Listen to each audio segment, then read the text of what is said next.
Summer is slowly waning down, and I feel like this is the perfect time to reflect on my summer this year. That's me. My name is Maya. I'm gonna be a junior in high school, and this summer I turned 16.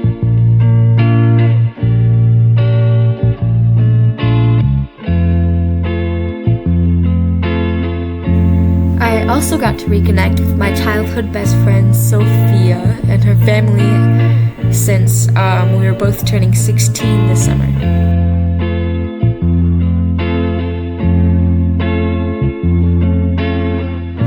This also meant spending more time with my dad and them since our families are close.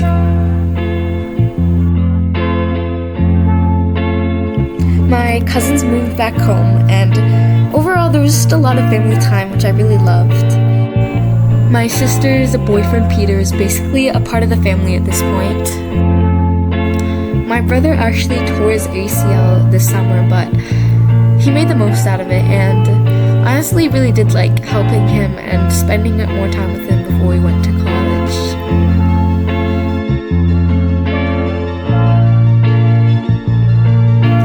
And then later in July, my mom and I embarked on a 2-week trip.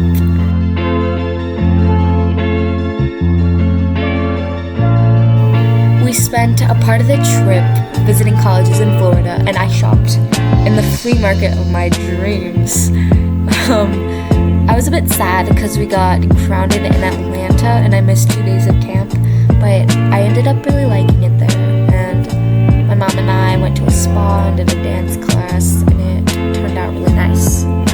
I arrived at my acting training camp in Utah on Tuesday night, and I was definitely pretty anxious and stressed going in, but it turned out really nice. I loved the people, and I think my favorite play was probably Much Ado About Nothing that we watched. For the rest of my time in Utah, my mom and I went on hikes and stuff, saw the sun set.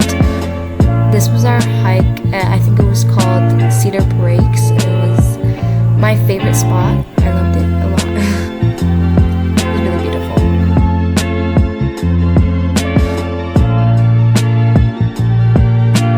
I was really starting to miss my little island and my family. I was FaceTiming my brother like 5 times a day. So I was really happy when I got back home. Ending off on what happened this summer, I'm starting driving lessons this Saturday.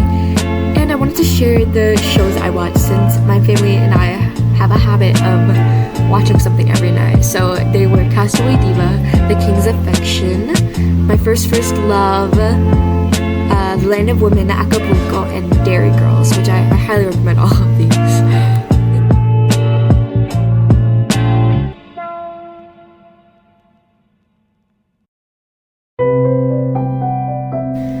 I think the lesson of the summer has been that we can choose to be happy. I feel like so often we choose to suffer, to be miserable and sad. But at some point, you just gotta stop wanting to suffer and instead want to be happy, or at least try to.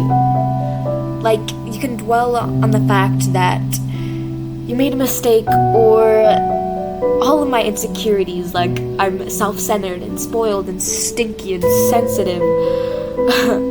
Or you can let it go and laugh about it, because it honestly is funny. Nothing is that serious, although sometimes in my brain everything feels so serious and dramatic. Once you say it, you relinquish its power. I have the power to choose to be happy. I am the artist of my life.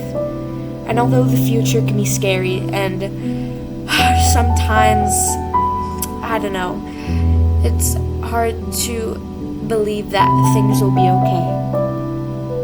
Why choose to suffer when I know there's so much love and things that make my heart sing, like volunteering and being with kids.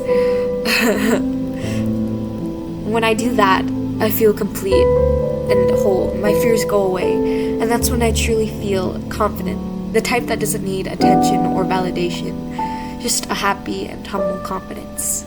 I want to keep feeling that. It's also the type of way I feel when I finish watching a good movie or film. Suddenly I don't feel so alone.